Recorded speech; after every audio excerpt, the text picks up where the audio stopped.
Conta pra gente como que foi receber a notícia, né, de que a sua familiar havia sido morta, né, e de uma forma tão trágica.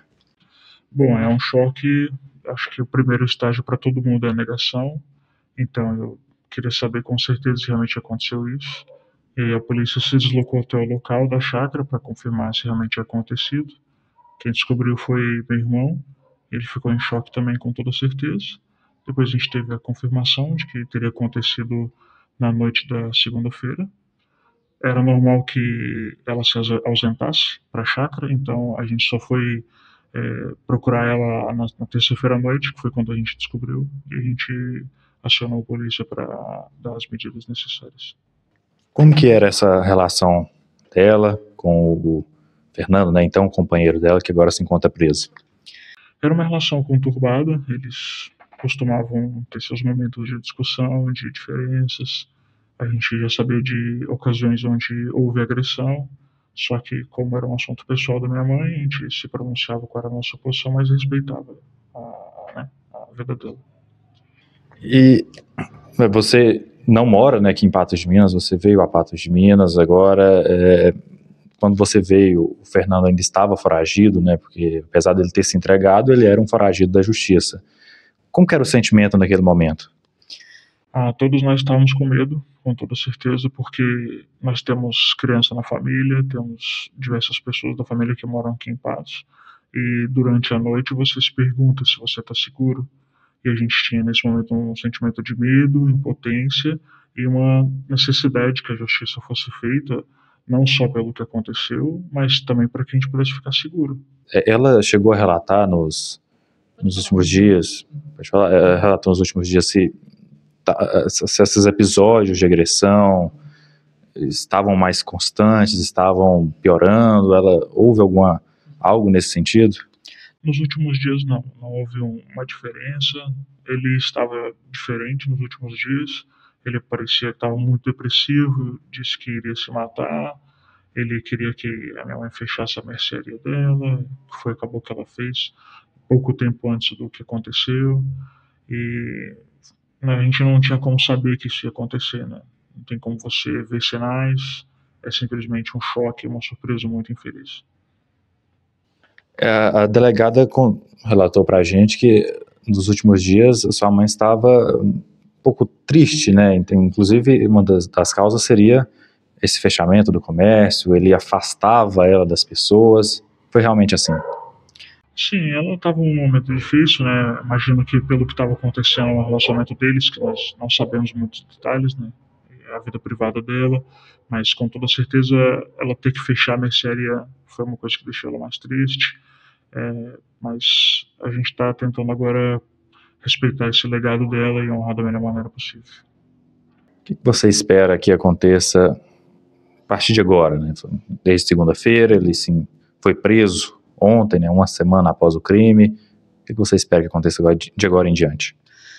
Nós temos o medo, né? Porque existe a possibilidade na justiça de que ele seja solto e ele responda em liberdade ao julgamento, mas a gente tem muito medo de que isso aconteça pela nossa segurança, então a gente espera que a nossa segurança seja mantida. A gente acha que a justiça tem que ser tomada, que esse ato tem que ser olhado de maneira como foi os fatos.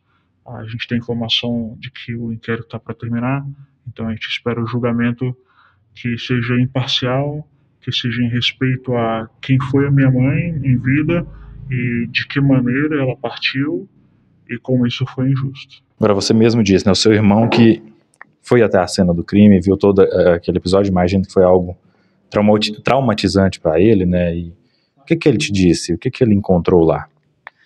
Bom, depois de um dia que a gente não tinha notícias dela, era normal que ela passasse uma noite na chácara, mas já estava estranho. O meu irmão foi lá procurar ela, porque ele sabia de onde era essa chácara, que era a chácara do Fernando. E chegando lá, ele teve que fazer um arrombamento, a casa estava fechada. E quando ele entrou no quarto, ele se deparou com a minha mãe já sem vida. E a gente não tem muitas notícias, muitos detalhes sobre o que aconteceu, como aconteceu, porque a perícia não terminou ainda.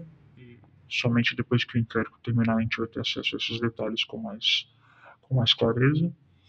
E a gente está, no momento, somente querendo justiça mesmo.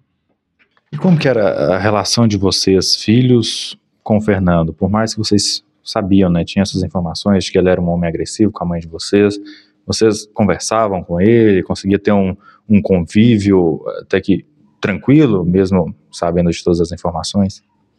Tranquilo não era, né? Porque o Fernando ele tinha um passado que não é segredo, ele tem um passado policial, então a gente respeitava o relacionamento deles, mas era um relacionamento, conosco era um relacionamento formal e distante. Ele chegou a falar algo para vocês de ameaça à mãe de vocês? Não, conosco nunca ele falou nada. Ele tentou sempre esconder tudo o que acontecia, mas agressões, esse tipo de coisa não tem como esconder. Então a gente sabia mais ou menos da situação e tentamos falar com a nossa mãe, mas infelizmente esse foi o fim dessa situação. A delegada nos relatou que havia um boletim de ocorrência, o Fernando já inclusive foi preso por agredir a sua mãe, né, em 2017, salvo engano. O que você acha que um dos motivos de talvez a sua mãe não ter pedido uma medida protetiva ou algo nesse sentido? Bom, isso acho que a gente nunca vai saber, né? Eu sempre respeitei o relacionamento da minha mãe, tudo que eu pude fazer foi dizer para ela aquilo que eu achava que era melhor e mostrar para ela que eu estava ali. Então, como eu deixei claro para ela que eu amava ela, eu só posso esperar que ela esteja agora num lugar melhor com Deus. Se você tivesse a oportunidade agora de conversar com o Fernando, o que você perguntaria para ele? Eu preferia não conversar com ele. É impossível.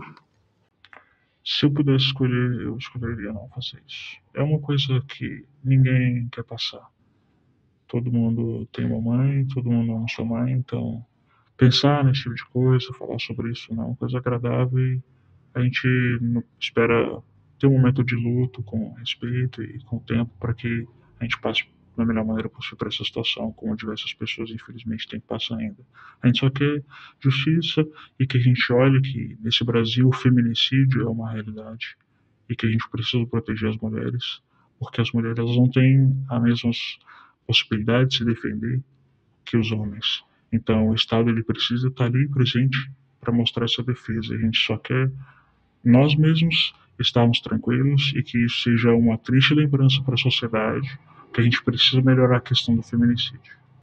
Você fala, né, em feminicídio porque realmente foi sua mãe foi vítima do machismo, né, podemos dizer, nesse machismo que tem no nosso país, mas dá para apontar o que poderia ter sido um estupim para essa atitude tão cruel do Fernando? Não faço ideia. E eu prefiro nesse momento não ficar pensando nisso, porque nada disso vai trazer minha mãe de volta. Qual que é a imagem que fica da sua mãe? A minha mãe, ela sempre ajudou as pessoas. Ela ajudava as pessoas porque ela acreditava em Deus. E muitas pessoas que foram no velório dela foram porque conheceram ela recebendo ajuda.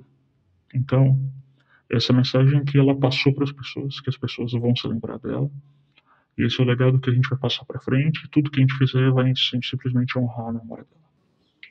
Para a gente fechar, o que você tem a dizer para aquele familiar ou amigo que conhece alguma mulher que talvez não esteja em um relacionamento que esteja sendo prejudicial para ela? O que você tem a dizer para essa pessoa? A gente tem que fazer tudo que a gente pode fazer. Às vezes você pensa que pode ser uma intriga e você não quer causar mais intriga, mas a gente nunca sabe quando a gente dá um último adeus. A gente tem que fazer tudo que a gente pode fazer para proteger aqueles que a gente ama. A minha mãe, ela tinha uma mercearia e ela teve que fechar. A gente não sabe em quais circunstâncias, mas a gente precisa vender as coisas os últimos itens, mercadorias que estavam lá, e a gente queria pedir uma ajuda para as pessoas e deixar o nosso contato. São mercadorias de mercado, diversas de limpeza, de alimentos, que todo mundo precisa. Se alguém precisar e puder nos ajudar, para a gente poder fechar a mercearia e seguir em frente.